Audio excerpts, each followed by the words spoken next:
niveau commissaire sportif.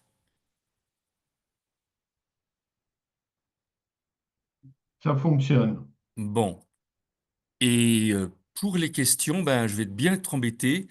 Euh, Comment vais-je faire pour pouvoir suivre en même temps vos questions? Je vais essayer de placer ce bandeau, le bandeau chat en bas, et je vais essayer de visualiser sur le chat vos questions, hein. Donc ne levez pas la main, posez plutôt par écrit vos questions.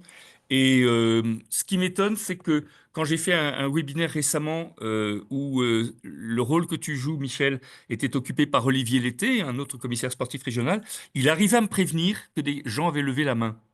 Bah oui, mais moi, j'ai pas le. C'est très étonnant. C'est embêtant, mais j'ai pas le truc. Bon, on va essayer de se débrouiller. Je propose que l'on commence. Donc, est-ce que j'arrive à descendre mon... Ah, alors, là encore autre chose. On va essayer de déplacer ça ici, ça également là.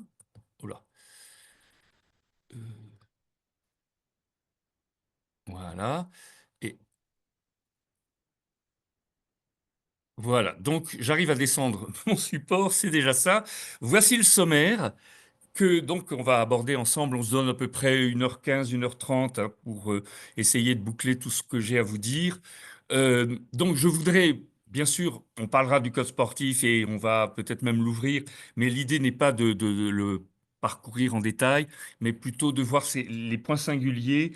Vous êtes tous commissaires sportifs déjà expérimentés, donc vous avez déjà eu l'occasion de l'ouvrir et de le comprendre. Donc on essaiera d'aller vite sur les aspects purement du texte. Ce qui sera intéressant, c'est de voir quels changements ont eu lieu depuis en gros les 4 ou 5 dernières années, quels sont les points importants dans le code sportif qui continuent de poser problème. Je vous parlerai de EVA et je passerai aussi un peu de temps sur le rôle du commissaire sportif dans un club, voir que, en gros, en très très simple, il ne fait pas que contrôler. Idéalement, il devrait avoir d'autres fonctions, une autre utilité. Et on terminera avec les supports dont vous pouvez disposer grâce au site de la Fédé pour pouvoir aller chercher l'info et une conclusion. Donc, pour les changements qui ont eu lieu depuis 4-5 ans. Nous avons eu, je crois que c'est l'un des points les plus importants, la disparition de l'exigence d'étalonnage pour la grande majorité des badges, hein, puisque tous les étalonnages, comment dire, l'exigence d'étalonnage est supprimée pour tout ce qui concerne le badge d'argent, pour tout ce qui concerne le badge d'or et pour les épreuves de distance du badge de diamant. Ce qui veut dire en creux que ne sont conservées, que cette exigence n'est conservée que pour l'épreuve de gain d'altitude de 5000 mètres du badge de diamant, ainsi que pour les épreuves de diplôme 750 km et autres. Euh, c'est comment dire, c'est pas parfait. C'était une demande, je le rappelle pour ceux qui n'ont pas suivi, une demande de la France qui avait été soutenue également par le Danemark, qui était assez ancienne. On a bataillé pendant pas mal d'années avec Philippe de Péchy et Sylvain Gerbeau. Ça a été accepté donc il y a 2 ans, je crois, ou 3 maintenant. On ne désespère pas que cette mesure soit élargie donc au gain d'altitude de 5000 mètres et aux 750 et suivants. On sait en tout cas que cette exigence n'existe plus pour les compétitions, donc on a bon espoir. Sachez, je le dis tout de suite oralement, que pour ce qui concerne le gain d'altitude de 5000 mètres, la FFVP admettra une absence d'étalonnage et à ce moment-là majorera de 100 mètres l'exigence donc d'écart d'altitude entre le point le plus haut et le point le plus bas. Voilà, c'est dit, mais ce ne sera pas écrit. La deuxième évolution, c'est... attendez, je regarde s'il y a des questions qui sont posées. Je vais essayer de m'exercer pour voir. Voilà, je me tiens à jour. Alors attendez, 7h31, 7h33. Est-ce que quelqu'un peut me poser une question juste pour que je vois si tout fonctionne bien? Vous faites juste XXX ou n'importe quoi, blablabla, que je vois si je suis les questions qui arrivent. Si j'arrive à les voir arriver sur mon écran. C'est parti. Voilà, j'ai un XXX, c'est Robert Caron. Très bien, merci Olivier également. Donc je continue en surveillant mon petit cartouche, en faisant donc deux choses à la fois. J'espère que vous serez indulgents avec moi. Autre changement important, c'est la déclaration électronique qui donc est devenue obligatoire, hein. Je pense que vous l'avez tous perçu. On n'accepte plus rien comment dire, en version papier. Il y a une tolérance pour ce qui concerne les badges d'argent et d'or. C'est celle d'utiliser Internet. C'est à la discrétion de chacune des nations qui est dans l'IGC. Nous, en France, on accepte des déclarations soit sur le site badge@ffvp.fr, soit sur le site FFVP, j'y reviendrai, hein, mais c'est une évolution importante, il n'y a plus de déclaration papier. Également sur les 5 heures, savoir que on savait que la planche suffisait, mais on a modifié quelque chose, c'est que pour les planeurs équipés d'un moyen de propulsion, alors à ce moment-là, la planche ne suffit pas, il faut un enregistrement issu d'un extrait d'un enregistreur de vol équipé d'un capteur du niveau de bruit. Donc ça a été rajouté il y a pas très longtemps, je crois que c'était il y a 1 ou 2 ans. Des évolutions moins importantes, mais que je cite pour mémoire et pour tous ceux qui auront un jour à peut-être avoir homologué un record du monde, enfin un record en vue d'un record du monde, donc un record de France pour commencer. Eh bien, lorsque plusieurs personnes réalisent une tentative le même jour, à ce moment-là, la règle du 1% ou du 1 km qui doit montrer l'évolution du niveau du record par rapport à l'épreuve, au niveau antérieur, cette marge est supprimée pour la période des 24 heures qui concerne plusieurs vols et on prend le meilleur vol de cette période de 24 heures. Et enfin, avant-dernière évolution, euh, pour vraiment être en raccord avec les textes qui sont très anciens, vous savez que le code sportif a été écrit principalement dans les années 50, hein, eh bien, tous les enregistreurs qui sont fixés sur le tableau de bord et dont les branchements sont inaccessibles pour le pilote pendant le vol sont considérés comme scellés à la structure du planeur. Comme ça, on est parfaitement en phase avec ce que disent les exigences rédigées antérieurement. À l'époque, on n'avait pas encore des enregistreurs électroniques très sophistiqués. Et enfin, pour terminer, oui, le terme commissaire aux validations a été introduit tout récemment. Le commissaire aux validations pour la France, c'est moi. Mais pourquoi est-ce que je le cite? C'est tout simplement pour vous dire que on a changé de nom pour la commission juge et arbitre, comme vous l'avez vu, qui s'appelle validation des performances. Et c'est justement pour qu'elle soit on va dire en résonance avec la création de ce commissaire aux validations. Y a-t-il des questions sur les changements récents dans le code sportif?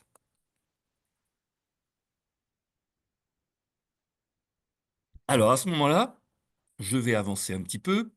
Et on va regarder quelques points importants du code sportif. Les principaux sont les différents types d'enregistreurs, la question de l'étalonnage, on va aller un peu plus dans le détail, la question de la déclaration et la distinction entre trois choses, circuit, distance, éloignement, parce que on a quelquefois un petit peu de flou. J'ai pu détecter un petit peu de flou chez certains commissaires sportifs au fil de mes contacts en direct avec eux. Alors, les différents types d'enregistreurs. D'abord, il faut comprendre qu'il existe des enregistreurs de position et des enregistreurs de vol. Les enregistreurs de vol, qui sont donc tous homologués par l'IGC, par la cellule du GFAC, qui travaille pour l'IGC, sont tous munis d'un capteur de pression. Et ils ont à ce moment-là trois niveaux possibles disons, d'homologation. Catégorie 1, vous pouvez tout faire avec eux. Catégorie 2, vous ne pouvez pas tout faire. Par exemple, vous ne pouvez pas faire un record. Et catégorie 3, vous êtes limité au badge et à la Coupe fédérale ou au championnat des clubs. Les enregistreurs de position, eux, sont démunis de capteurs de pression et sont souvent un peu moins costauds en matière de résistance à des tentatives de fraude. Donc ils ne sont pas homologués par l'IGC, mais il y a une possibilité pour les pays de dresser une liste d'enregistreurs de position qui sont utilisables dans leur pays, mais uniquement pour les épreuves de badge et d'argent, pardon, de badge d'argent et d'or. Donc c'est le cas pour la France.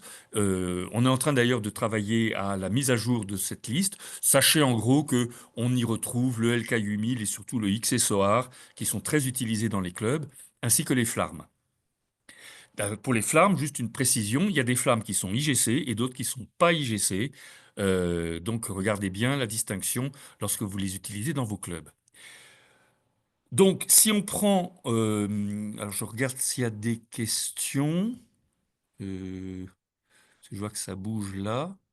Non. Alors, oui, il y a Jean-Marc Périnet. En cas de 750 km et d'enregistreur 100 barogrammes récents, quel est le délai pour le réaliser?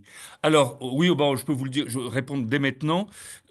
Si votre enregistreur n'a pas été étalonné dans les 5 ans, vous avez 2 mois après le vol, à la date du vol, pour le faire réétalonner, donc après le vol. Je pense avoir répondu à la question.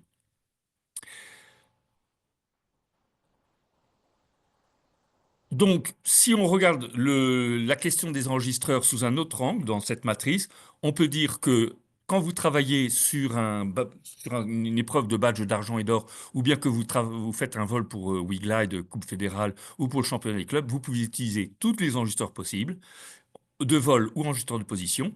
Par contre, dès que vous travaillez sur le badge de diamant ou sur le diplôme de l'aigle, hein, j'y reviendrai parce que peut-être certains ne maîtrisent pas encore tout à fait ce qu'est le diplôme de l'aigle, c'est nécessairement un enregistreur de vol, donc enregistreur IGC, pas d'enregistreur de position. Pour les diplômes 750 et 1000 km et plus, c'est nécessairement un enregistreur de vol de catégorie 1 et 2 à l'exclusion des enregistreurs de niveau 3, comme par exemple les Volkswagen ou les LX5000 qui sont toujours EV mais qui ont perdu en niveau d'homologation. Et enfin, pour les records, c'est nécessairement de la catégorie 1. Alors, il y a un tableau que je vous laisse découvrir. De toute façon, vous pourrez avoir accès à tous ces documents. euh, je les mettrai sur le site, qui donc est un tableau récapitulatif qui est exactement le condensé des 2 slides que je viens de vous présenter. Donc, on va essayer d'avancer assez vite. Et s'il n'y a pas de questions sur les enregistreurs de vol, je vais maintenant parler des étalonnages. Donc, il y a un peu de redite avec ce que je viens de préciser. Les étalonnages ne peuvent concerner par construction que les EV, puisque ce sont les seuls qui sont munis d'une capsule de pression. Donc cette suppression remonte à 2023, voilà, j'ai la date exacte. On a une tolérance plus 100 mètres alors d'une part pour les EP qui ne sont jamais étalonnés et qui travaillent sur une altitude GPS, et pour donc le cas particulier du gain de 5000. Et donc l'étalonnage ne devient obligatoire pour le moment plus que les 750, les 1000 et les records. Vous avez, je le rappelle, c'est important, 2 solutions pour faire votre étalonnage. Ça pourrait intéresser Jean-Marc qui m'a écrit. Il y a des cocottes fédérales, hein, cocottes minutes, que en principe chaque comité régional doit détenir. Vous pouvez à ce moment-là, avec un banc qui lui a été étalonné, qui sert de référence, faire un contrôle de l'enregistreur que vous voulez réétalonner. Alors, c'est vrai que les très grands enregistreurs type LX 90-70, ben, pour le faire rentrer dans une cocotte minute, c'est pas toujours simple. Et donc, en alternative, vous pouvez renvoyer chez les constructeurs votre enregistreur. Alors, évitez de le faire en pleine saison, mais pendant l'hiver, l'aller-retour de l'expérience, de ce que j'ai pu entendre, peut être fait en 2, 3 semaines et pour une quarantaine d'euros. C'est généralement un non-sujet puisque les capteurs ne varient pas, les constructeurs l'ont dit et écrit, c'est d'ailleurs ce qui a permis de convaincre l'IGC d'assouplir la règle, et donc c'est vraiment un contrôle très formel. Alors, la cocotte, je ne suis pas un grand spécialiste hein, de la question de la cocotte minute. Je crois que on ne peut pas étalonner une cocotte minute, on peut étalonner le banc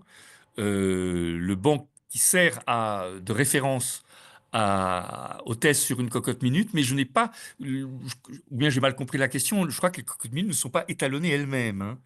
On considère qu'elles sont étanches une bonne fois pour toutes. Mais je peux me tromper, si quelqu'un a une information à donner, qu'il se manifeste et je lui donnerai volontiers la parole.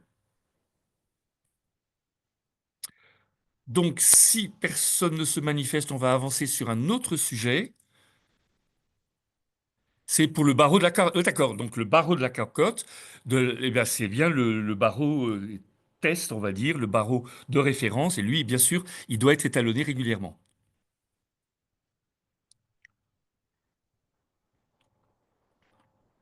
Troisième point, le point de la déclaration. Alors, on a beaucoup de problèmes avec les déclarations. C'est malheureusement quelquefois un facteur comment dire, de non-homologation, d'invalidation d'une performance. Je vais vous l'expliquer. D'abord, il faut distinguer dans une déclaration deux choses. La déclaration des points de passage, qui comporte le point de départ, les points de virage, le point d'arrivée, et la déclaration de l'identité du pilote et de son planeur, ce qu'on appelle l'identification du vol. Alors, c'est très souvent fait en un seul endroit, dans la majorité des enregistreurs de vol. Euh, alors, pour la déclaration des points de passage, euh, cette déclaration est obligatoire pour les comme prévu pour la Coupe fédérale, que vous ayez un enregistreur de vol ou un enregistreur de position. Pour les records, vous devez également avoir une déclaration si votre record aura des points de passage. En creux, ça veut dire que il existe des records en ligne droite où il n'est pas nécessaire de déclarer des points de passage. C'est des cas exceptionnels qu'on pratique assez rarement. Enfin, pour les badges et les diplômes, pour toutes les épreuves, sauf les 5 heures et les gains d'altitude, et aussi les épreuves de distance en ligne droite, hein, ça peut encore arriver, c'est de plus en plus rare, on n'est plus comme dans les années 50, vous avez besoin toujours de déclarer vos points de passage. C'est absolument indispensable. Sachez que donc on est limité à 5 points de passage, c'est-à-dire un point de départ, un point d'arrivée, et donc 3 points de virage maximum. Alors là, il y a eu souvent des incompréhensions où on confond entre point de passage et point de virage. 3 points de virage maximum, c'est la règle universelle qu'on ne peut absolument pas modifier, hein. Et puis pour la déclaration de l'identité du pilote, bien sûr, c'est absolument indispensable pour tous les badges, les diplômes et les records.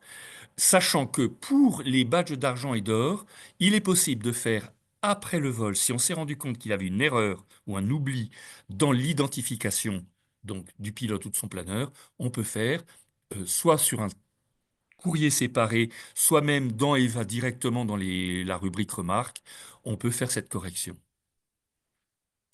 Ça, c'était ce que je voulais vous dire sur la déclaration. Alors oui, pour donc bien préciser les choses, une déclaration n'est pas nécessaire pour les épreuves de gain d'altitude, pour les épreuves de durée de 5 heures du badge d'argent ou d'or, pour l'épreuve d'éloignement à plus de 50 km du badge d'argent, et pour participer à la Coupe fédérale Wiglad ou au championnat des clubs, sauf si vous avez décidé de faire un comme prévu sur la Coupe fédérale, hein. Et par contre, une identification est toujours obligatoire. Sachez qu'en fait, lorsque vous vous connectez sur WeGlide et que vous déposez votre vol, ben ça y est, vous êtes identifié. Donc, la chose est faite, hein. Alors, oui, juste. Alors, j'ai placé cette information au mauvais endroit. Je me rends compte que je n'ai pas bien préparé ma slide. À propos des changements qui ont eu lieu récemment au cours de la dernière Olympiade, je voudrais faire une parenthèse à propos de la Coupe fédérale. Vous savez donc que depuis cette année, je crois que c'est depuis le mois de février, ou non, le mois d'avril, je crois que c'est. Non, non, je dis des bêtises. Je ne sais plus depuis quelle date. On est maintenant sur le site WeGlide et non plus sur le site NetCoupe pour notre Coupe fédérale. Donc, Christophe Vaubourg veut nous parler. Je vais essayer pour cela de lui donner la main. Alors, voilà, Christophe, je vous donne la parole.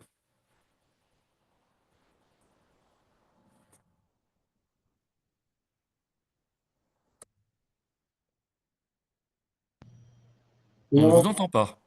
est-ce qu'on m'entend? Voilà, on t'entend, oui. Oui, Weekline, c'est depuis septembre. Ah, très bien, merci. Oui, j'ai pas suivi la date exacte. Merci. Donc, je reprends sur ce que j'étais en train de dire à ce sujet. Vous avez un délai qui est très différent de celui de l'année de coupe, qui, je vous rappelle, était de 2 semaines. Là, vous avez jusqu'au surlendemain à midi pour déposer votre vol. C'est très court. C'est moins de 2 jours. Ensuite, les barèmes des handicap planeurs ne sont plus ceux que nous faisions, on va dire, en local, les barèmes franco-français. Nous devons respecter ceux de l'aéroclub d'Allemagne, le DAEC, Deutsche Aeroklub. Et enfin, les coms prévus en compétition qui pouvaient comporter plus que 3 points de virage, notamment avec des points de report, on avait cette souplesse avec la Netcoupe qui permettait de les valider quand même comme un com prévu Netcoupe. Et ça n'a pas été possible de le transposer sur le site WeGlide. Donc là, il faut le savoir, c'est un petit retrait, hein. Alors, j'ai des commentaires là.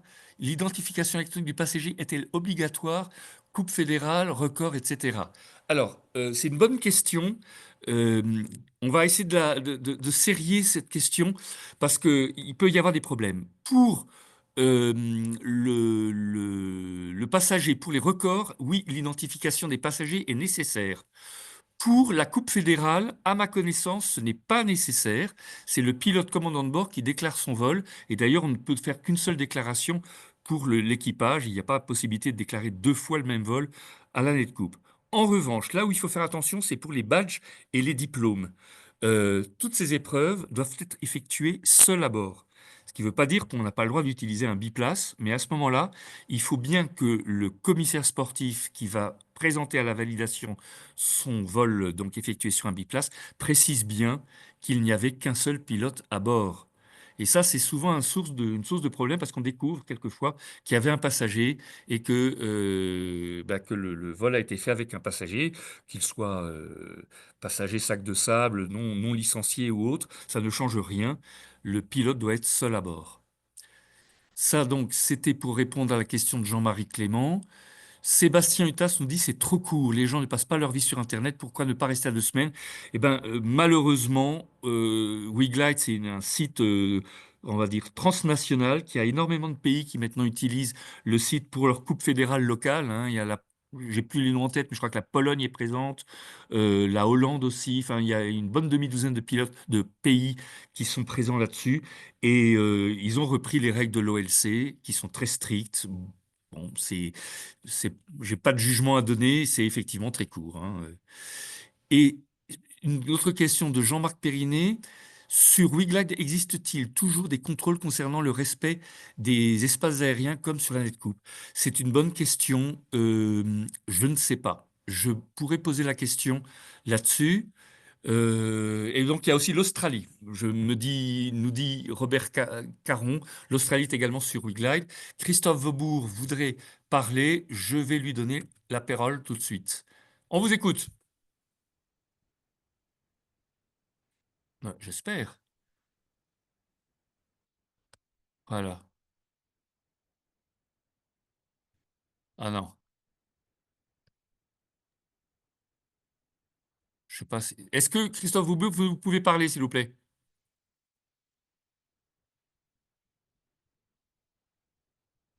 Bon.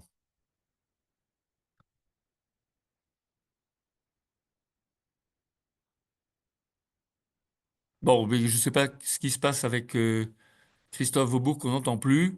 Donc, je vais continuer. Sur les quelques commentaires toujours sur les déclarations. Alors, attendez, on va déplacer ça sur le côté. Euh, donc oui, pour les déclarations, donc c'est ce que je disais un peu plus haut.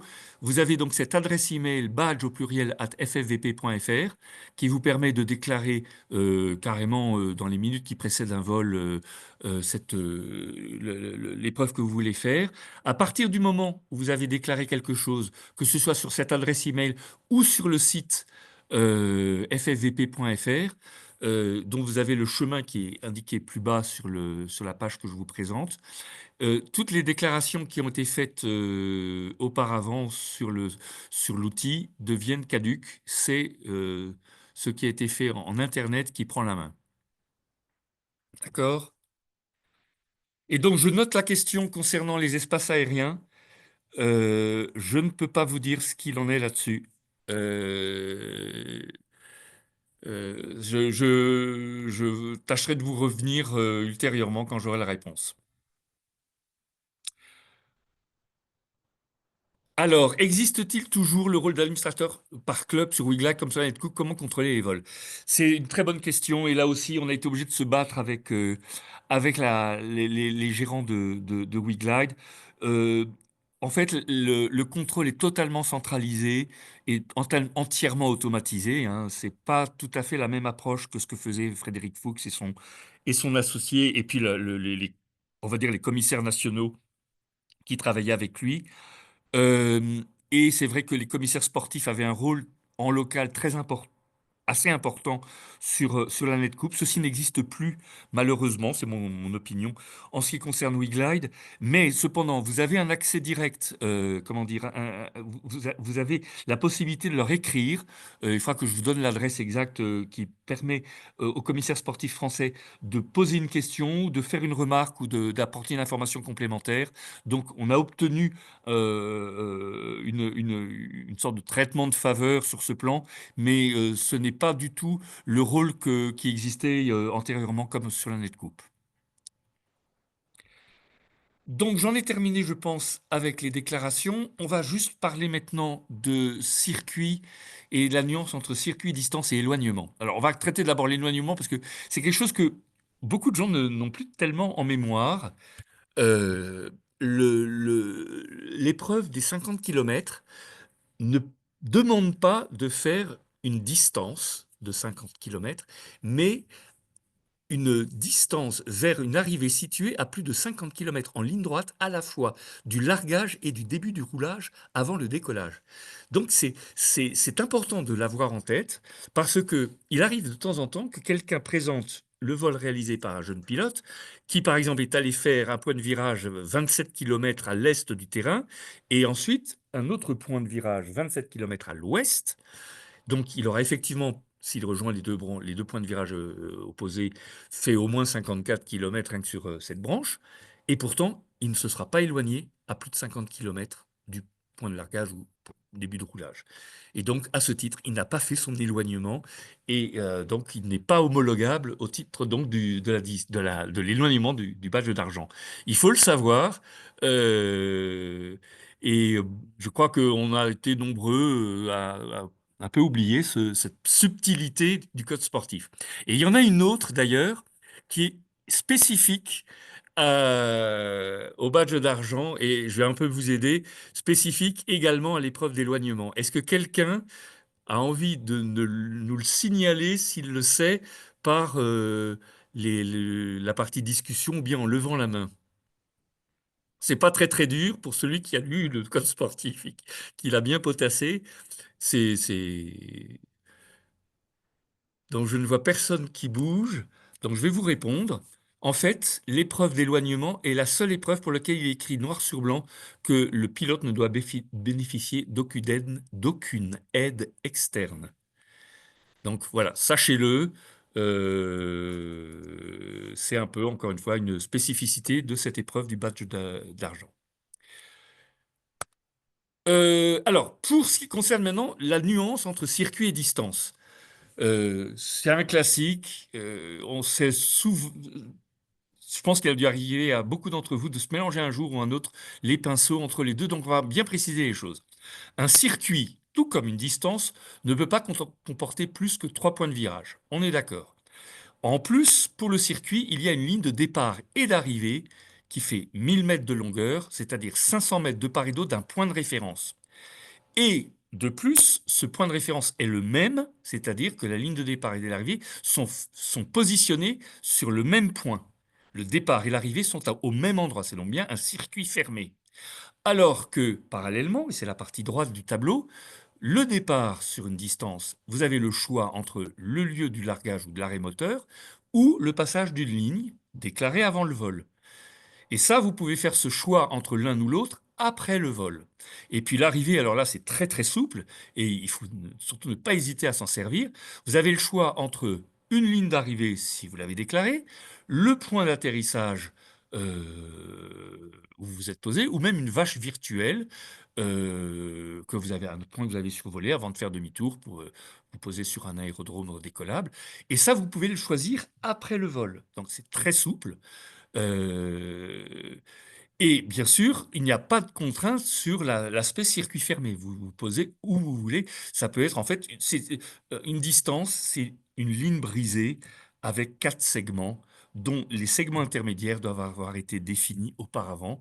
euh, et que vous avez la possibilité de survoler ou pas, dans le désordre ou pas.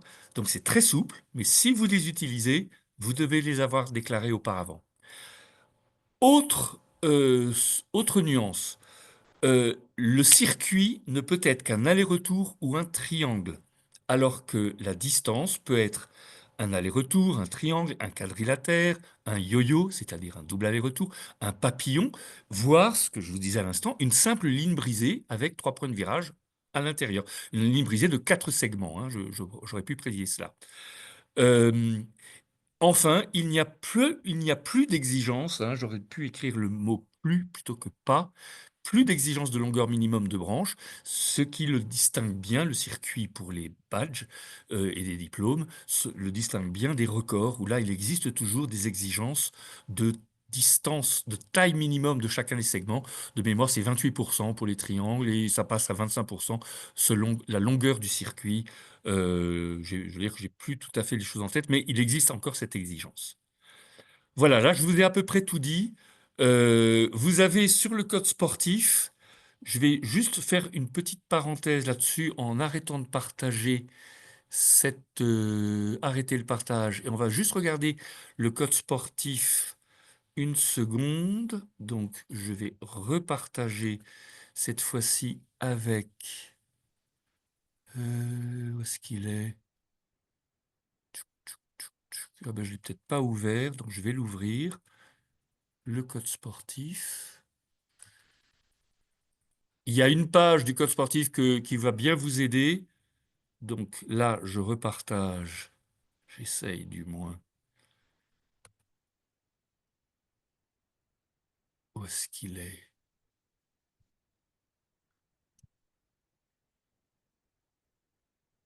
Ah voilà, il est là. Je le partage.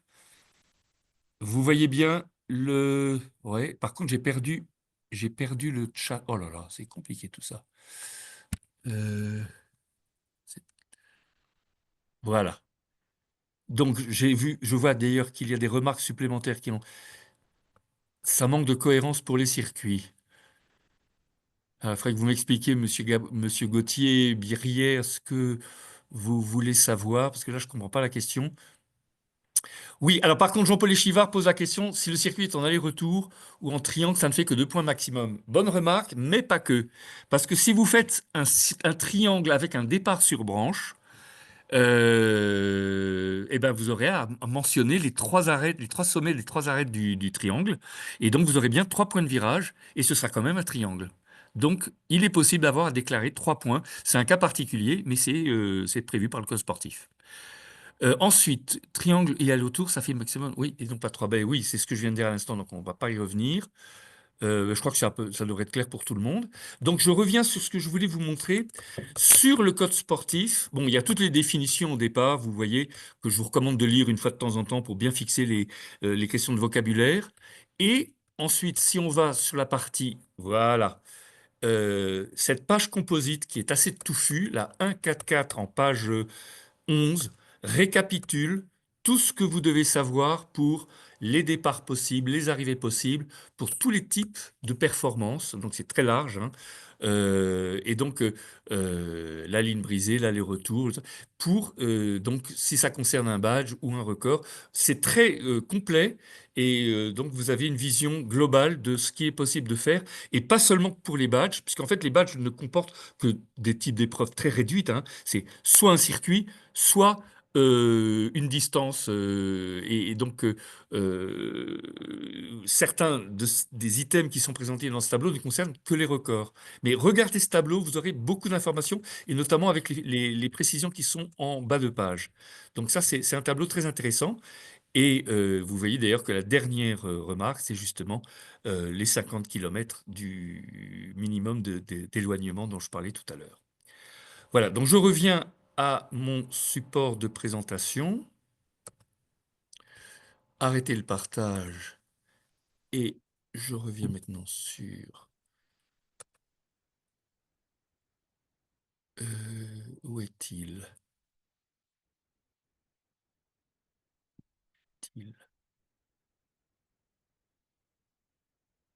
Eh bien, je l'ai perdu, donc je vais le rouvrir.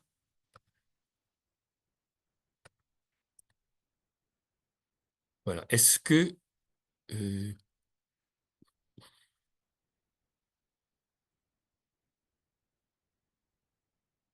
partager. Non. Si, ça doit être ça. Voilà. Est-ce que vous voyez bien à nouveau mon support de présentation? Je pense que oui. Je vais essayer de remettre le chat que j'ai perdu aussi. Non, voilà, ça doit être ça. OK. D'accord. Oui. Bien. Bon, je pense être en phase. Donc, on peut continuer. Euh, alors, toujours sur la confusion circuit-distance. Le parcours, comme prévu, de la Coupe fédérale, avec déclaration obligatoire et dont les points prévus doivent être franchis en totalité et dans l'ordre. Donc, vous voyez qu'on est très proche du circuit au titre des circuits FAI. N'est pas forcément un circuit FAI, justement, car le point d'arrivée peut être différent du point de départ. Et en plus, ça peut être un quadrilatère ou un yo-yo qui ne sont pas prévus pour les circuits des badges et records. Donc vous voyez, là, il y a une nuance qui est souvent un peu piégeuse. Les circuits Coupe fédérale ne sont pas les circuits badge. Hein, donc il faut bien vous le rentrer dans la tête. Euh, et donc, euh, je le rappelle, hein, il faut déclarer, toutes les épreuves de distance nécessitent de déclarer avant le vol les points de passage utilisés, notamment les 3 points de virage au maximum. Hein. Seules les épreuves de distance en ligne droite ne nécessitent pas de déclarer 2 points de virage avant le vol. La croyance assez répandue qu'une épreuve de distance autorise de choisir ses points de virage après le vol est erronée. J'ai chaque année des personnes, commissaires sportifs, qui le croyaient et qui se trompent. Cependant, alors il y a du nouveau au niveau de notre, on va dire, de notre gamme de badges et diplômes. On a introduit le diplôme de l'Aigle, dont je vous parlerai un peu plus dans quelques instants. Et il y a parmi les 3 épreuves du diplôme de l'Aigle, une épreuve on va dire, de ligne brisée libre de 650 km, c'est-à-dire comme pour la Netcoupe, comme pour WeGlide maintenant, c'est-à-dire vous faites 4 branches avec la plus grande distance possible et vous regardez après le vol si vous avez atteint la barre des 650 km. Ah, je vois effectivement qu'il y a des conseils qui me sont donnés pour passer d'un onglet à un autre sur Acrobat. Je vais essayer de le faire. Ça fera moins perdre de temps. Je suis pas très familier de tout ça. Donc, s'il n'y a pas de questions sur donc la distinction distance-circuit, on va vite regarder donc 2, 3 autres points très rapidement. Les planeurs motorisés, hein, faites attention. Les enregistreurs de vol doivent être munis de capteurs du bruit, ce qui peut poser problème avec d'une part, les planeurs munis d'un moteur électrique dans le nez, les FES, qui sont très silencieux. Il faut, à ce moment-là, un capteur est très bien réglé. Il faut le tester et vérifier que on va dire, la modification on va dire, de la trace du bruit est bien suffisante. Et encore un autre problème qui est celui des jets qui, au ralenti, sont assez silencieux. On n'entend pas du tout que le moteur est en train de fonctionner. Et pour cela, il faut donc un autre système, je crois que c'est le système MOP, mais je ne suis pas tout à fait sûr du terme, qui n'existe que sur quelques loggers, notamment le Nano 4 et... je dois dire que j'ai plus en tête la chose. Il y a un autre logger, ça va me revenir. Je pense non, je préfère me taire, je n'ai plus en tête cette question. Je vais tâcher de la retrouver avant. Loudienne, merci Guylaine. Donc ça, faites attention. La question des piplages, j'en ai parlé. La question des délais, j'en ai parlé aussi. Euh, Si on parle de record, sachez que vous avez une semaine pour notifier donc à la FFVP, au secrétariat de la FFVP, qu'une tentative de record a été réalisée. Donc là, il y a des contraintes supplémentaires. Juste une parenthèse à propos des records. Ça tombe très bien que Guylaine soit présente parmi nous. Euh, Tenter un record pour un commissaire sportif qui accompagne le pilote, ça peut paraître être une montagne et très difficile. En fait, je peux vous dire que pour d'expérience, avoir accompagné des commissaires sportifs relativement néophytes qui avaient un pilote qui donc se lançait dans la chose et qui était un peu impressionné, je leur ai conseillé de me contacter directement. On a préparé les choses tranquillement tous les deux en faisant un checklist des points à ne pas oublier. Et ça, c'est dans les deux, trois cas que donc j'ai en mémoire récemment. Ça s'est toujours très bien passé. Donc, faut surtout pas croire que c'est réservé à des commissaires très, très, très expérimentés et tout. Il y a simplement quelques exigences à ne pas perdre de vue dans la préparation principalement. Et donc, je suis là pour vous accompagner. Donc, il y aura pas de problème. Donc je reviens toujours sur les problèmes qui nous embêtent chaque année, sur la confusion entre EV et EP. J'aurais pu le signaler plus haut. Certains pilotes qui ont deux outils dans leur cockpit, par exemple avec un Flarm IGC et puis un EP perso, ce type IC sur le téléphone, et ne déclarent le circuit que sur leur outil perso.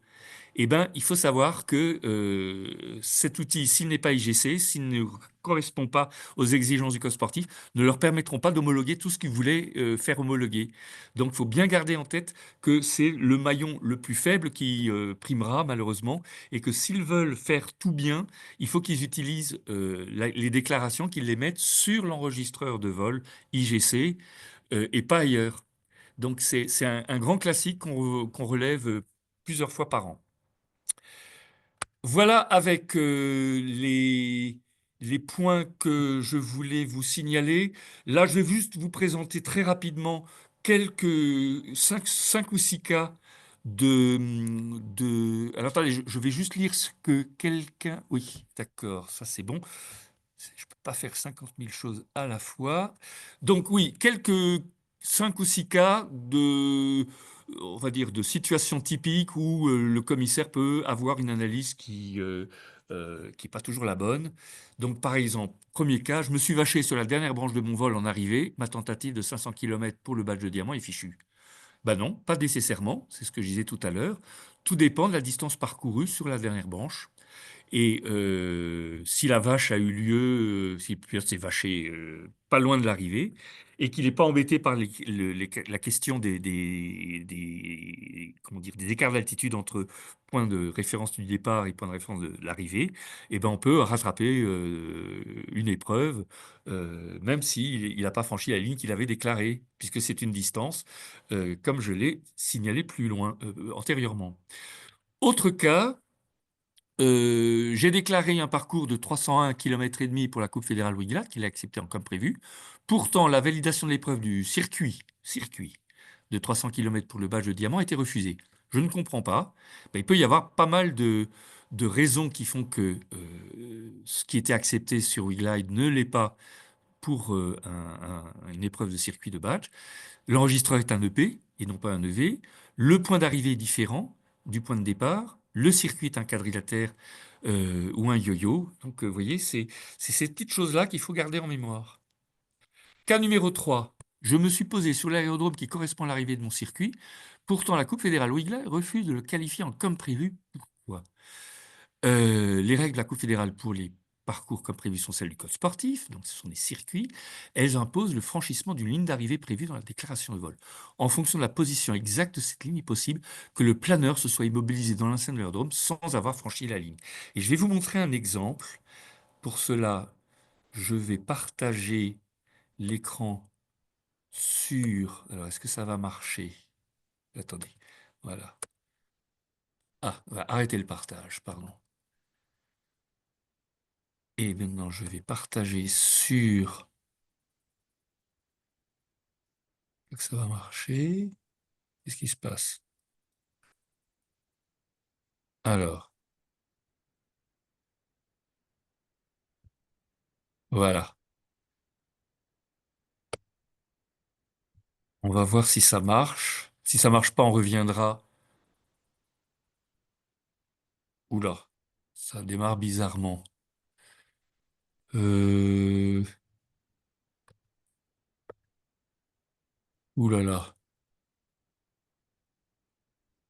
Non, je pense que ça va pas marcher. On va arrêter le partage que là, je sais. Bon, simplement vous dire que euh, selon la physionomie de l'axe d'arrivée de votre circuit, il se peut que la ligne d'arrivée au sein de l'aérodrome soit décalée latéralement de quelques centaines de mètres et que vous ne passiez pas la ligne alors que vous êtes posé sur l'aérodrome. J'ai eu 2 cas à Bayeux sur les 3 dernières années où un pilote s'est posé, mais la ligne était mal positionnée parce qu'il y a des problèmes de, de positionnement du point de référence et donc ça a refusé l'homologation. Voilà, donc je fais bref, de toute façon le temps passe et j'ai encore beaucoup de choses à vous dire. Cas numéro 4, j'ai réalisé un vol éligible. Attendez, j'ai perdu mon chat, donc je vais le remettre là. Ne pas oublier qu'en cas de litige sur altitude, oui, mais je vois pas la fin de la phrase, Jean-Marie, donc il faudrait que tu me précises ce que tu veux dire. Donc je continue sur le cas numéro 4. Un vol éligible de 500 km du Benjamin, mais l'étalonnage n'a pas été fait depuis 6 ans, et nous sommes déjà 3 mois après. Euh, eh bien non, cette exigence d'étalonnage a disparu, donc vous pouvez faire tranquillement vos épreuves de distance et de circuit du badge de diamant. Ah, ça c'est intéressant. Pour se simplifier la vie, un ami Vélivol me dit qu'il avait prévu sur sa déclaration de vol 3 points de virage A, B et C, en sachant que survoler 2 d'entre eux seulement, A et B ou bien A et C, suffisait pour totaliser les 500 km de sa distance de diamant. Comment cela est-il possible? Selon moi, il y a tricherie. Ben non, je l'ai dit tout à l'heure, vous déclarez 3 points de virage pour votre distance, mais rien ne vous oblige à les survoler les 3. Vous les passez à l'option, même dans le désordre. Ce qui compte, c'est simplement qu'ils aient été présentés sur la déclaration avant le vol. Et donc, vous pouvez très bien prévoir 2 triangles de 500 km, un qui fait, tous les deux qui partent plein sud, et puis un qui part ensuite à l'ouest, et l'autre qui part ensuite à l'est. Et vous choisissez pendant le vol ce que vous allez faire comme triangle.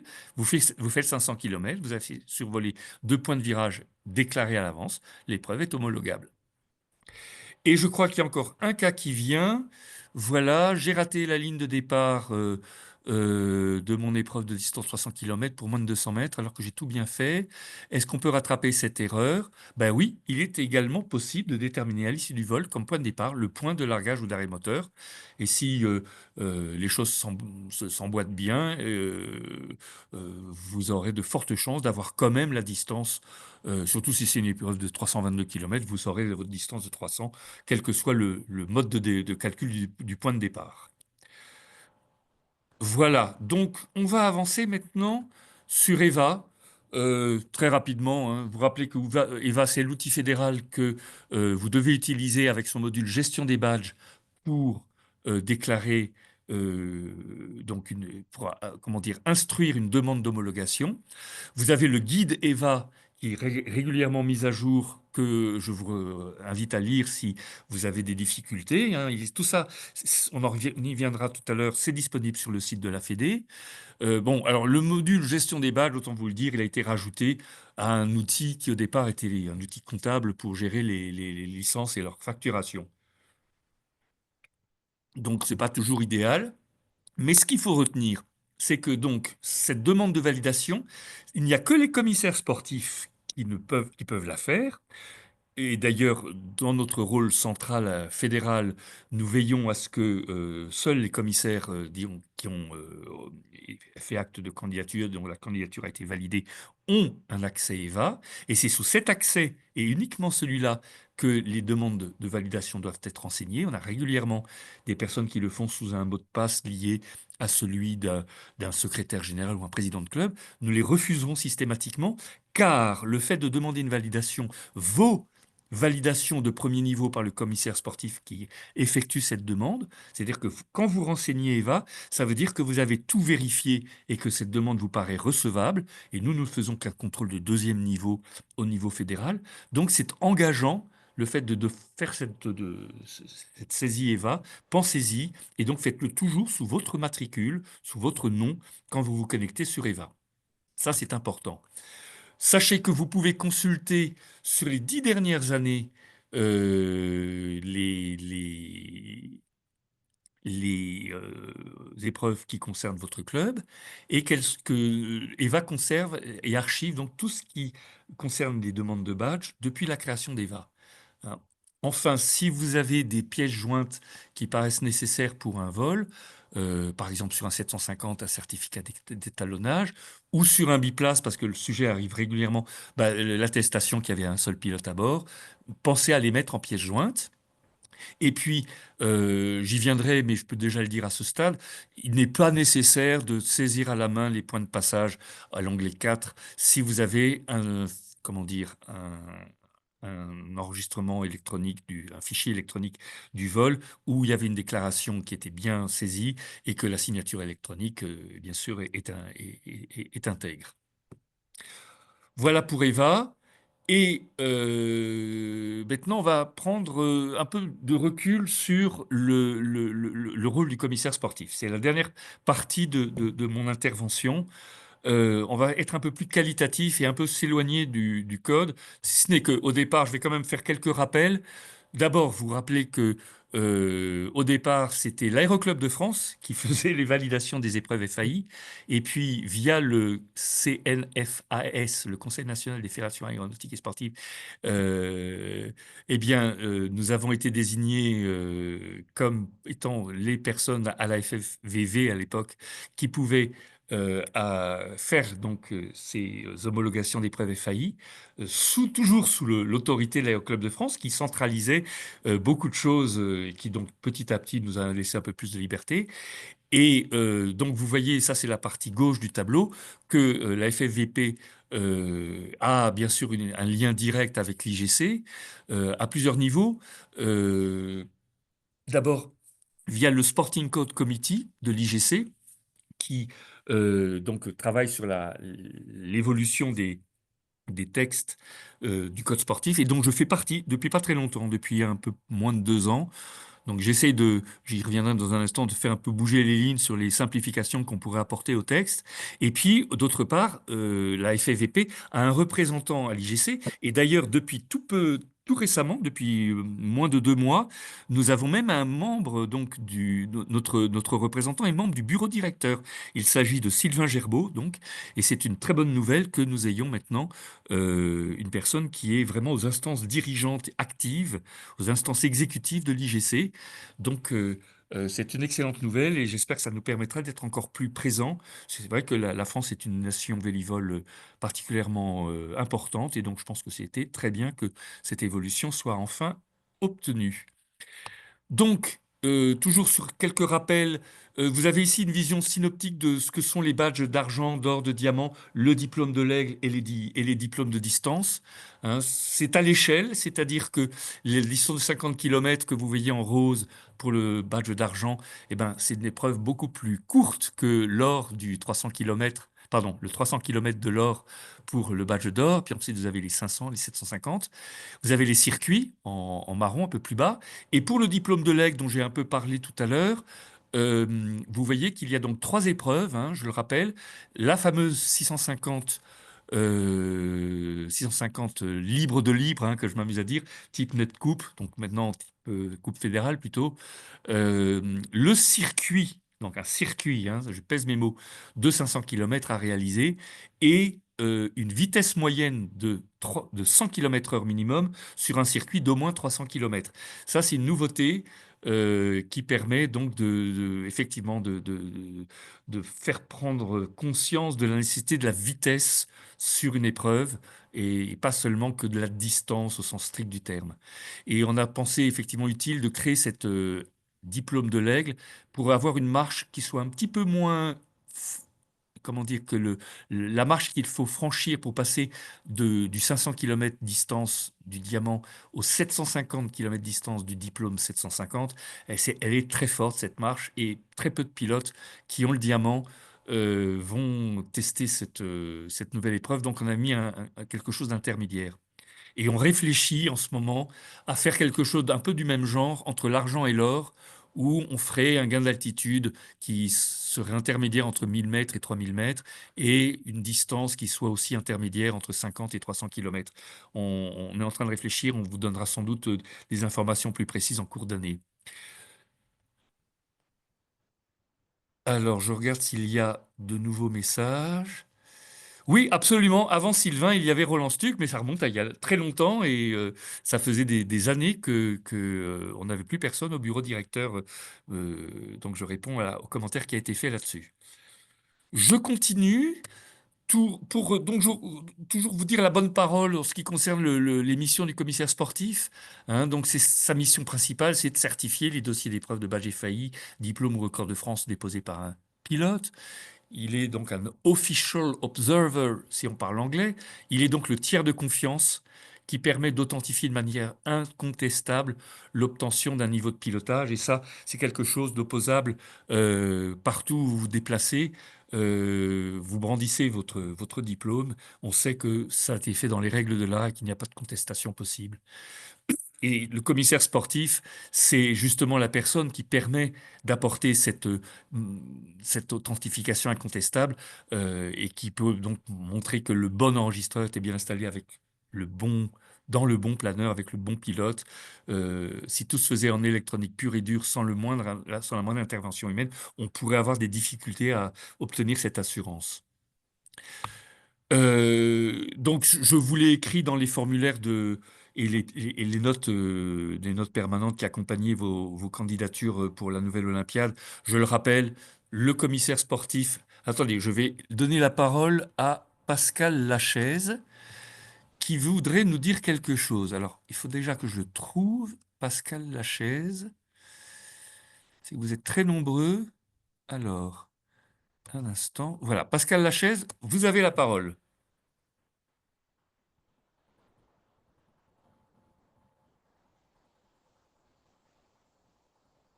Ah, attendez, là, il y a un truc qui a bugué. J'ai maintenant Pascal Joignard. Mais où est passé Pascal Lachaise? Euh, voilà. Pascal Lachaise, on ne vous entend pas.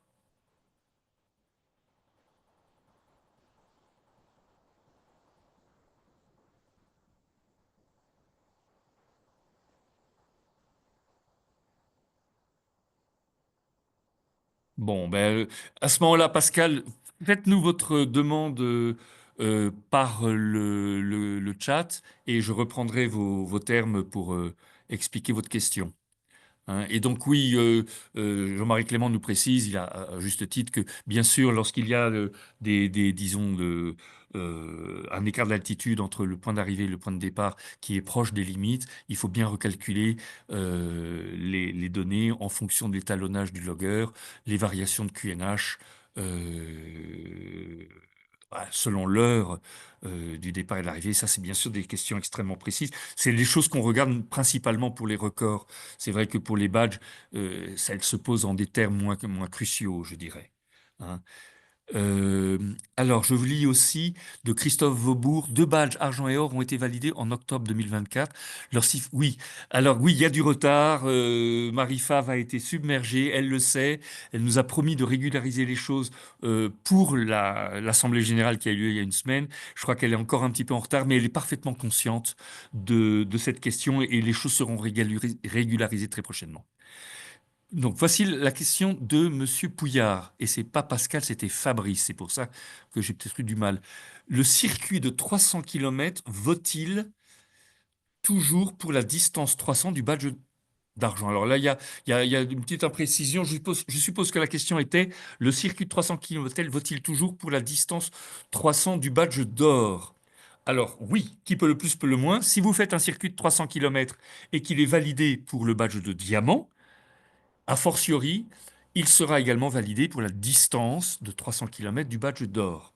D'ailleurs, à ce sujet, dans les règles de simplification dont je vais vous parler dans un instant, on aura la possibilité, comment dire, que va se donner la Fédé au niveau fédéral, de valider automatiquement des épreuves de moindre rang qui sont, comment dire, obtenues du fait qu'une meilleure performance a été faite par le pilote. Par exemple, quelqu'un qui a fait une distance de 500, eh ben, on lui validera sa distance de 300 également, même s'il a oublié de cocher la chose sur EVA.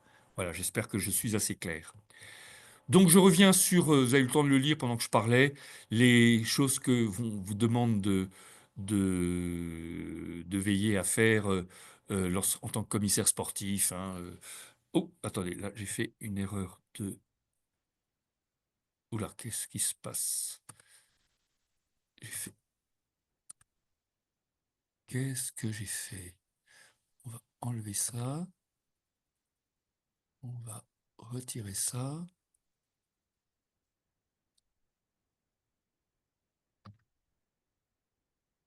J'ai mon écran qui est devenu aveugle. Euh, Est-ce que vous voyez actuellement sur votre écran le support de présentation? Est-ce que vous... Oui, oui, Très pas bien, de merci. souci. Merci Sébastien. Ben, je t'entends, c'est parfait. Je ne sais pas comment tu as fait. Bravo. Donc, je les passe très rapidement, hein. Vous vérifiez, bien sûr, vous respectez vous-même l'éthique sportive, vous appliquez le code sportif, vous promouvez l'activité sportive dans votre association, vous conseillez les pilotes. Ça, c'est important, je vais y revenir dans un instant. Vous assistez au moins une fois tous les 4 ans à une réunion d'information des commissaires sportifs, je crois que vous êtes en train de le faire. Et vous avez donc toute compétence pour traiter un dossier de record. Hein. Donc ça, je l'ai dit tout à l'heure, ne le perdez pas en mémoire. Vous avez, de ce point-là, vous êtes habilité. Jean-Marie Clément, on m'a refusé un badge de 1000 km car le même vol était valable pour un badge. Oui, tout à fait. Alors ça, c'est une règle tout à fait spécifique qui est sur le code sportif. Dans le cas des diplômes de distance, ne sera validée que l'épreuve la meilleure c'est spécifique au badge de distance et donc ça ne concerne que les très gros diplômes. Ceux dont j'ai parlé tout à l'heure ne concernaient que on va dire les petits badges. Hein. Mais ce que vous me dites, alors je peux répondre très précisément à, euh, à Jean-Marie Clément, on va le voir ici, l'article 224 des diplômes de performance. Un diplôme est attribué pour une distance de 700 km plus n fois 250 km. Le diplôme des séries sera du niveau le plus élevé pour la performance réalisée. Voilà. Donc, vous avez la réponse. On peut revenir à ce que je voulais vous montrer et je reviens sur le bon anglais et j'espère que cette fois-ci tout le monde voit ce que j'ai changé. Jean-Paul Échivard, est-ce que les listes des titulaires de badge pourraient être mises à jour et publiées sur le site? Oui, eh ben, a priori, alors je ne sais pas quand remonte votre recherche, mais j'ai fait faire mettre à jour tout ça récemment. A priori, tout ce qui est sur le site de la FFVP est à jour. Mais je vais quand même vérifier parce qu'on a quelquefois un peu de coulage en ligne.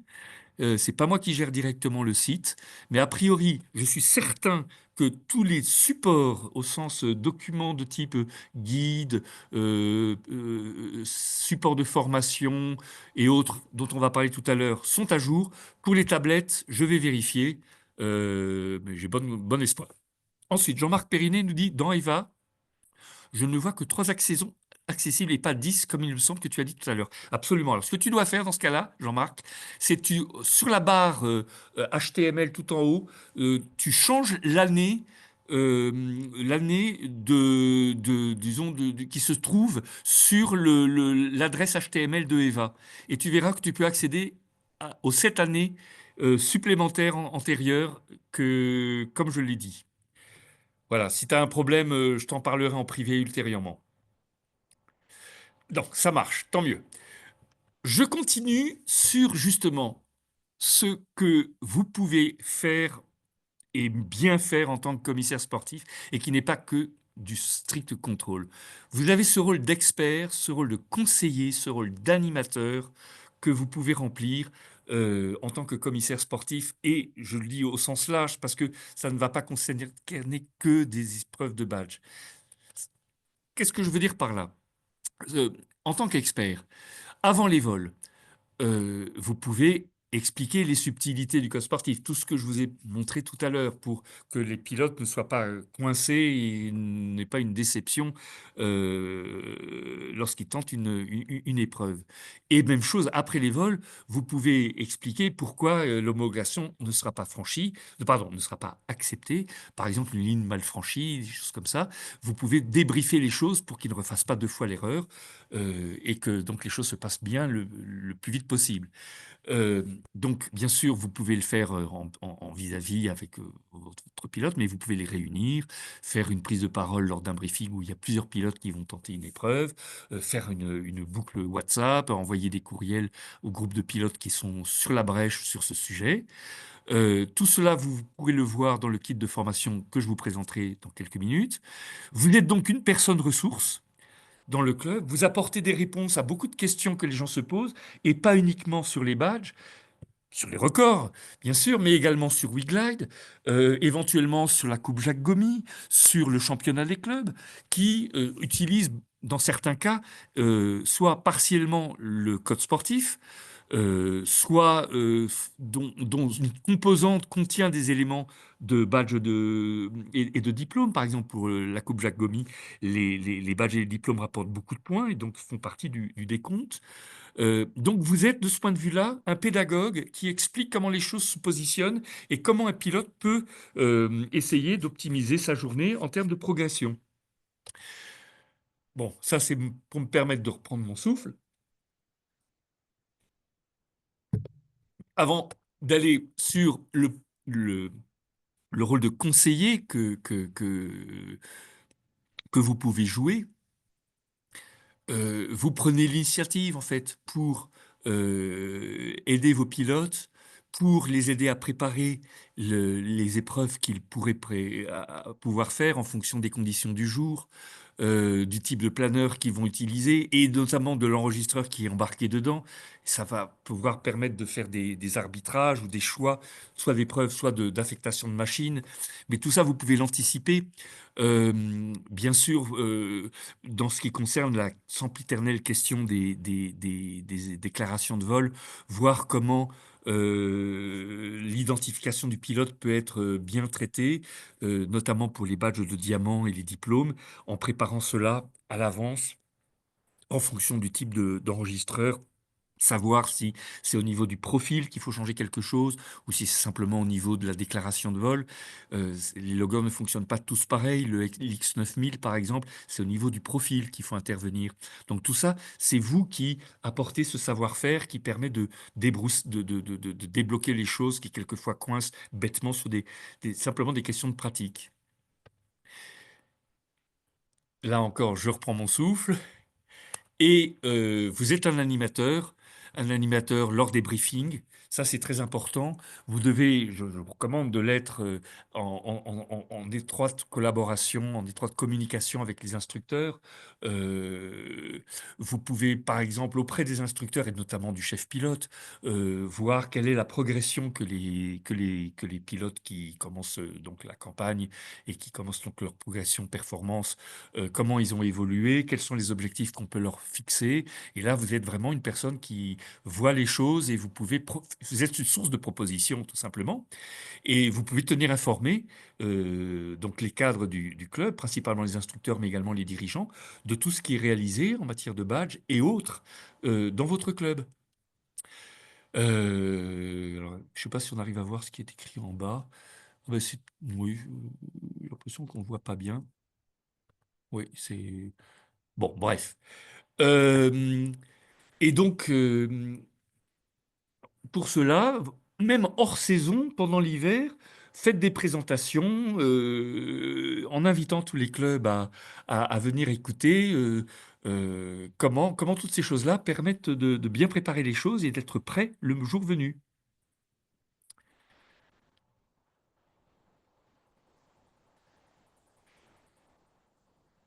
Voilà. Est-ce qu'il y a des questions à ce sujet? Oui, oui, je termine. J'avais cette slide aussi que je voulais vous dire.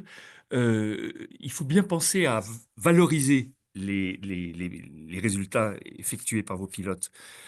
Célébrer, remettre des insignes. Les insignes, c'est important, c'est comme la troisième étoile, on est très fiers, surtout chez les jeunes pilotes. Donc, créer des événements.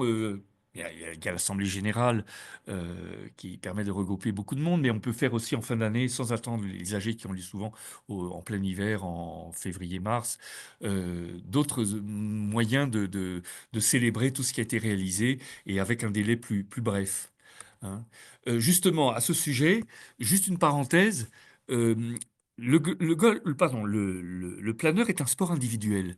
Et il y a plein d'autres sports individuels que je vous ai listés là, qui ont, eux, énormément, comment dire, insisté, qui ont mis l'accent sur des gammes de jalons sportifs et qui ont eu beaucoup de succès hein, sur le ski, les étoiles, les flèches, vermeil, argent, les couleurs des ceintures de judo, le handicap de golf. Le golf, c'est le sport individuel le plus pratiqué au monde, et notamment parce que les gens sont cramponnés à leur handicap.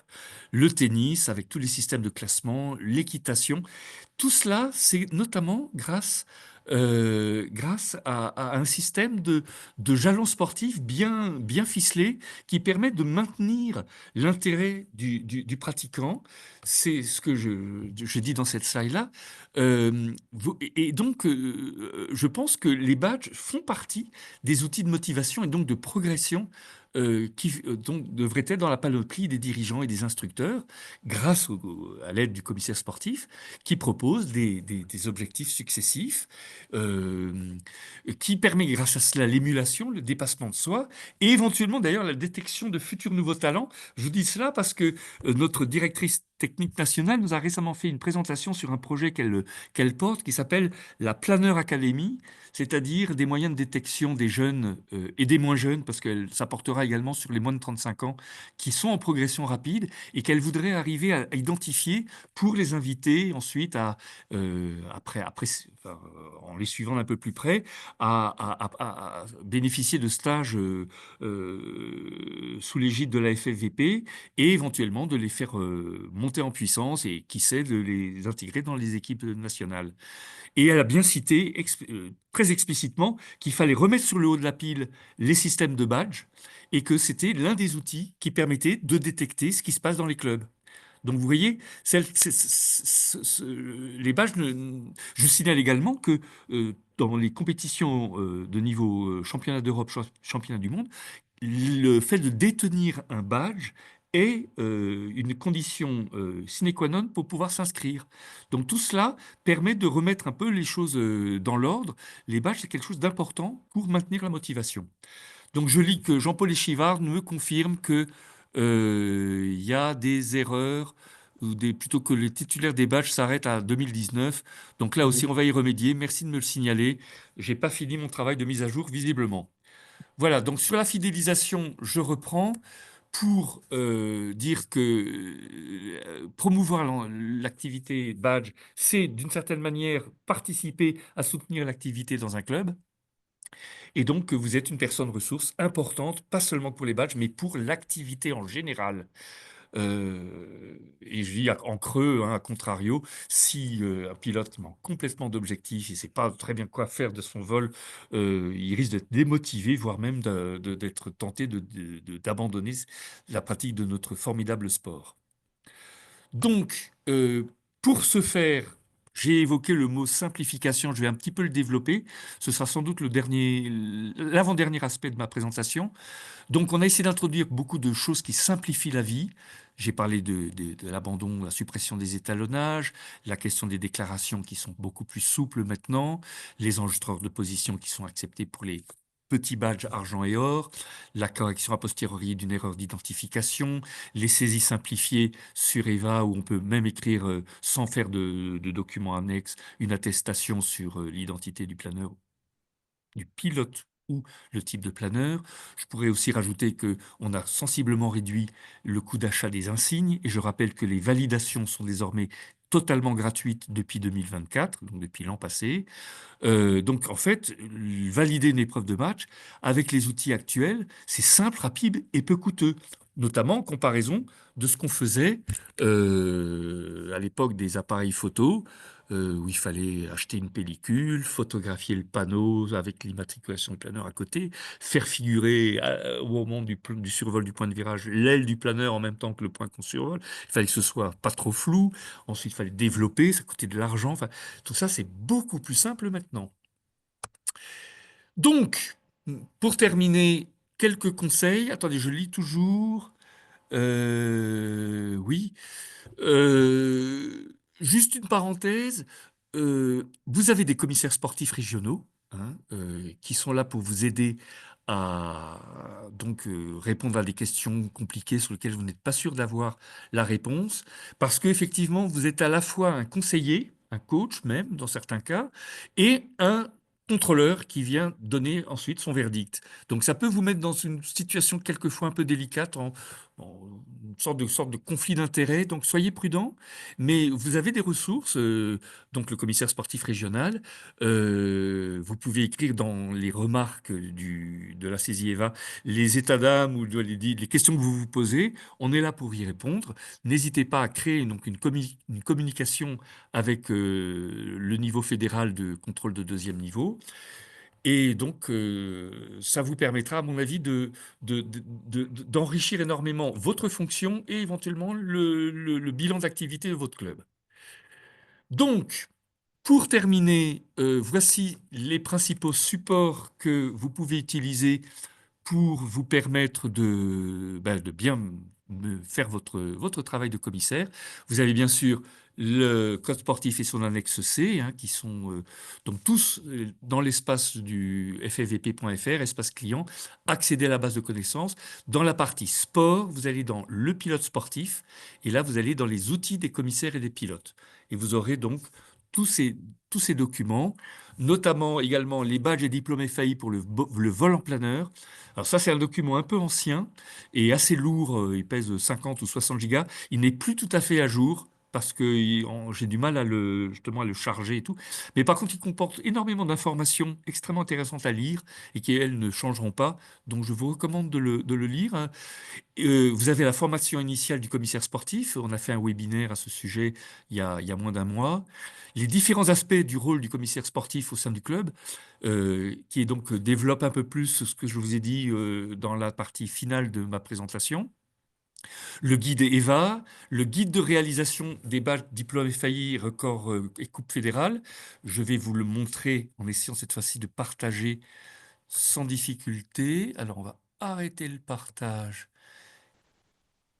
Ah bah oui, mais ça ne marche plus, encore une fois.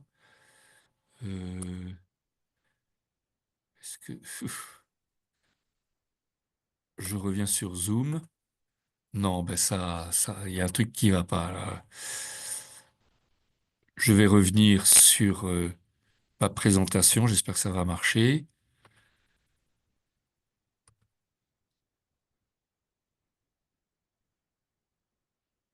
Ah ben, attendez, là il y a peut-être un truc. Voilà, le guide de réalisation. Je vais arriver à vous le montrer. C'est ce document-là qui est très bien fait, qui a été mis à jour tout récemment et qui a la grande qualité d'être quelque chose de très synthétique. Vous le voyez bien? Est-ce que quelqu'un peut me confirmer que vous le voyez bien? Oui, oui, c'est bon. Donc, sur une seule page, vous avez pour une série pour chaque thème, donc badge argent, badge d'or, badge diamant, diplôme de l'aigle, 750 et plus, et record. Pardon, oui, c'est ça. Circuit ou pour homologation record. Oui, alors c'est un mélange. Bon, bref. Euh, vous avez tout ce qu'il faut savoir pour les différentes composantes. C'est très synthétique, tout y est, et c'est à jour. Donc ça, ne le perdez pas de vue. Pendant ce temps, je vois une réponse. À propos de conflit d'intérêts, je suis le seul commissaire sportif de mon club. Puis-je valider moi-même mes épreuves FAI? Eh ben non. C'est un principe fondamental de séparation de fonctions dans les systèmes de contrôle interne. Et ce qu'on fait, c'est bien du contrôle interne. Donc ce que vous faites dans ces cas-là, mon cher Gauthier, c'est vous prenez contact par exemple avec votre commissaire sportif régional qui sera celui qui instruira votre dossier sur EVA et ensuite on fera un contrôle de deuxième niveau au plan fédéral. C'est à mon avis la meilleure manière. C'est des situations assez rares, mais c'est comme ça je pense qu'il faudrait la traiter. Vous pouvez aussi, si vous avez dans votre on va dire, dans votre voisinage, un autre club où vous connaissez un commissaire sportif, lui demander de faire les choses pour vous. Mais il faut que ce soit une personne tierce. Et Jean-Marc Périnet me dit, même s'il y a contrôle de deuxième niveau. Alors, j'ai pas bien compris, même s'il y a contrôle de deuxième niveau, mais même si, par rapport à quoi? Il faudrait que vous précisiez, Jean-Marc. Hein, pendant ce temps, je reviens à la présentation qui est en train de se terminer. Donc, comment? Par rapport à la question précédente. Ben, le contrôle de deuxième niveau, il est nécessairement fédéral. Il ne peut pas y avoir un contrôle de deuxième niveau au plan local. Voilà, je crois que de ce point de vue-là, c'est très clair. C'est tout simplement parce que nous devons harmoniser le niveau de souplesse dans la lecture des textes et que ce soit la même pour tout le monde en France. Alors, est-ce que je vais arriver à arrêter le partage? Oui. Et ensuite partager à nouveau celle-ci. J'y arrive encore. Donc, vous avez aussi la liste des commissaires sportifs régionaux qui est disponible sur le site. Donc, on a 12 régions et 12 commissaires sportifs que je ne peux que remercier du travail qu'ils font avec moi. On se réunit régulièrement, une à deux fois par an, quelquefois plus, pour parler justement des difficultés ou des évolutions. Donc, c'est un travail collégial que j'essaie de faire. Euh, Vous avez également sur le site de la FAI un document important qui permet de voir la liste des enregistreurs de vol homologués par l'IGC. Cette liste, je vais vous la montrer, elle n'a pas changé depuis juillet 2022, tant mieux, mais elle peut évoluer et ça va souvent dans le mauvais sens, c'est-à-dire, bien sûr, il y a des rajouts de nouveaux modèles, comme les ODN dont on a parlé, mais il y a aussi souvent des anciens loggeurs IGC qui perdent en niveau et qui donc ne sont plus utilisables aussi bien qu'on l'aurait espéré. Je vais vous montrer, je crois que j'ai cette liste qui est... où est-ce qu'elle est? Tchuc, tchuc, tchuc. Non, je l'ai pas là. Ah, attendez, je sais comment je vais faire. Je vais à nouveau partager. Oui. Alors, je fais ça, je repartage, je vais changer d'onglet sur... Voilà. Est-ce que vous voyez maintenant la liste des IGC Approvals for GNSS Flight Recorders? J'espère que oui. Non, on est toujours sur le guide de réalisation des badges. Ah, Damned. Alors, c'est très embêtant ça. Merci, merci Michel. Pourquoi ça marche pas? Bon, je vais fermer littéralement ce guide de réalisation, comme ça il va disparaître. Je vais maintenant en partager, tenter à nouveau ma chance sur ce truc-là. Est-ce que vous voyez un document qui commence par... Ouais, c'est bon. Voilà, donc ce document, il est sur le site de l'IGC, et là vous avez, on va prendre par exemple LXNav pour citer des grands classiques, Nano 3, Nano 4, ces petites bestioles qui ne sont pas bien grandes et très pratiques, sont de niveau 1, vous pouvez tout faire avec, y compris un record du monde. Comble de chance, le Nano 4 est équipé du MOP sensor dont je vous parlais tout à l'heure. Donc vous pouvez l'utiliser avec tous les types de motorisation. Et bon, il ne coûte pas trop cher, c'est toujours très cher, mais d'occasion, vous pouvez trouver des Nano 3 qui sont également de niveau 1 et qui sont bien pratiques, notamment dans les clubs. Euh, alors méfiez-vous, le S100, il y a un piège. Il y a des S100 qui sont IGC et d'autres qui ne le sont pas. Et on n'arrive pas à le voir sur l'identification. C'est un truc vraiment, c'est un piège. On a d'ailleurs écrit à LXNav en leur disant que... donc voilà. Et donc ce que je vous disais à propos du LX 5000, ben voilà, c'est le cas typique. Le LX 5000, il n'est plus que niveau 3, alors qu'il y a encore 3-4 ans, il était niveau 2. Même chose pour le Foxlogger ou des pêche-queues, je ne sais plus lesquels.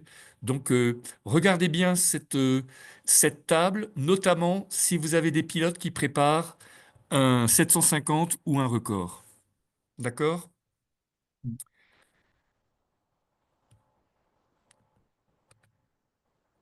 Donc, je crois qu'on va bientôt terminer. Alors, je vais essayer de changer d'onglet à l'intérieur. Voilà. Est-ce que vous voyez maintenant de nouveau mon support de présentation? Oui, Très bien. Donc vous avez là voilà, vous avez ici un petit tableau graphique qui vous explique comment se situent les différents documents que j'ai évoqués en termes de ceux qui sont concis, ceux qui sont détaillés, c'est l'échelle verticale à gauche, et ceux qui concernent le pilote et ceux qui concernent le commissaire sportif. Donc vous avez un peu un panorama. En bleu, le code sportif, qui est effectivement qui concerne à la fois le pilote et le commissaire, mais qui est finalement assez concis, surtout en comparaison avec l'annexe C, qui est un document un peu plus lourd, que je vous conseille de lire les jours de pluie ou en hiver, parce qu'il est un peu long, mais il est plein d'informations et de conseils.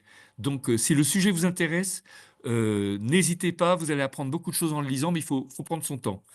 Vous avez donc le guide de réalisation que j'ai mis en bas à gauche de couleur verte, qui est très concis et qui concerne le pilote principalement, mais le commissaire sportif peut bien sûr s'y atteler. Et puis, bon, ça c'est une slide un peu ancienne.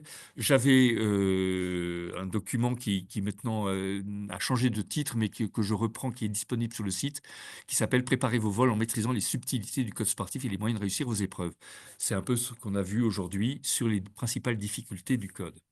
Et je crois en avoir terminé avec cette conclusion.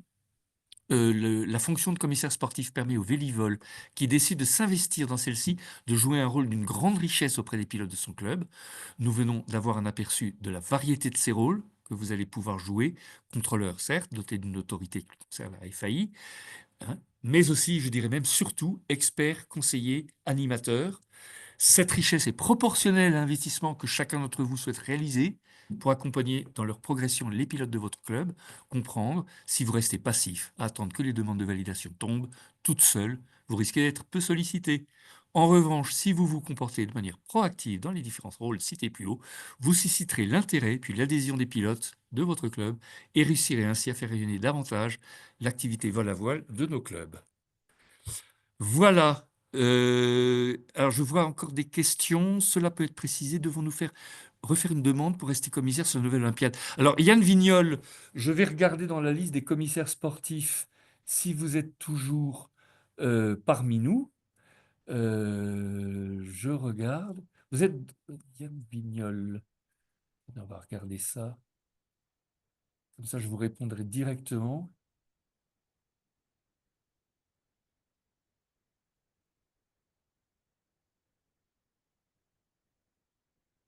Alors, Yann Vignol, vous n'avez pas renouvelé votre, votre candidature. Il faudrait. Alors, ce que je vais faire, c'est je vais vous envoyer un formulaire à remplir très rapidement et que vous transmettrez à Philippe Dubois, qui est votre commissaire sportif régional, et on vous donnera, on vous prolongera comment dire, vos habilitations sur EVA pour poursuivre votre activité. Hein, ça, il y a de temps en temps des trous dans la raquette. Si d'autres personnes sont dans cette situation, n'hésitez pas. Est-ce qu'il y a d'autres questions que vous souhaitiez me poser?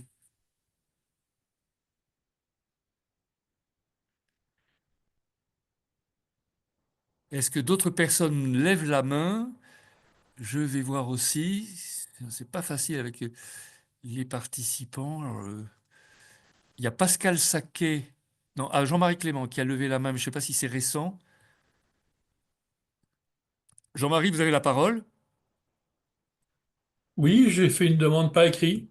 Ah bon, d'accord. Donc, on va pas vous reprendre par oral si vous me le permettez. Je regarde s'il y a d'autres personnes qui lèvent la main. Je reviens sur le chat. Bon, eh bien, écoutez, je crois on a passé 1 heure et demie ensemble. J'étais très heureux de pouvoir vous parler, même si c'est un peu frustrant de ne pas vous voir et de très peu vous entendre. J'espère que ça vous a intéressé. N'hésitez pas à me contacter ou contacter votre commissaire sportif régional, hein. Dans les deux cas, nous sommes là pour vous répondre. Voilà, bah écoutez, je vous remercie beaucoup et bah, cette présentation se termine maintenant. Je vous souhaite beaucoup de beaux vols et beaucoup d'épreuves à homologuer cette année. Au revoir. Merci.